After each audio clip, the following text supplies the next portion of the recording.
Namaste. My name is Sriram Charan. I am 10 years old and today I am chanting Sundarakanda 58 Sarga, which was directly told by Hanuma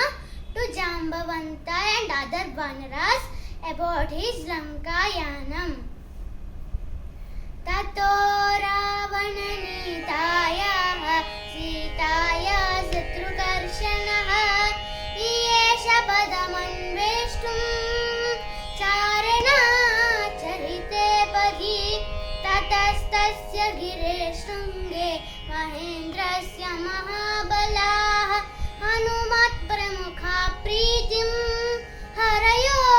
Jagmuruttamam Tam Tata Priti Samrishtaha Pritimantam Mahakapim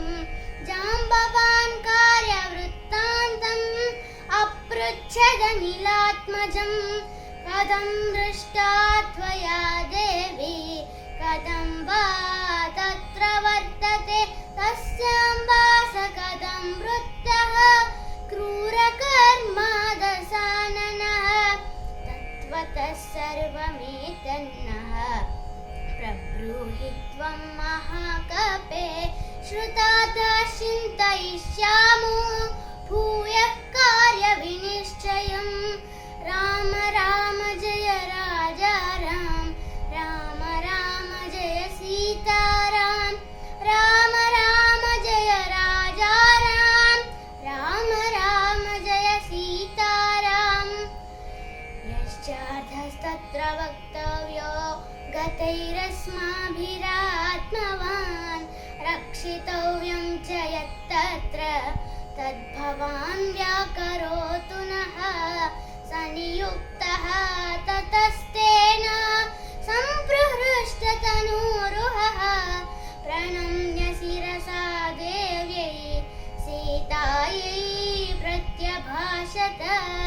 Pratyakshameva bhavatam Mahendragrat kamaplutaha Udade dakshinam param Kangshamana samahitaha Gacchatascha hime ghoram Vignarupamiva bhavat Kanchanam sikharam divyam Pasyami sumanoharam Rama Rama Jaya Raja Ram Rama Rama Jaya Sita Ram Rama Rama Jaya Raja Ram Rama Rama Jaya Sita Ram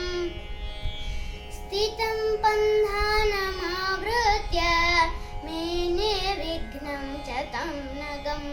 Upasangam Yatam Divyam Kanchanam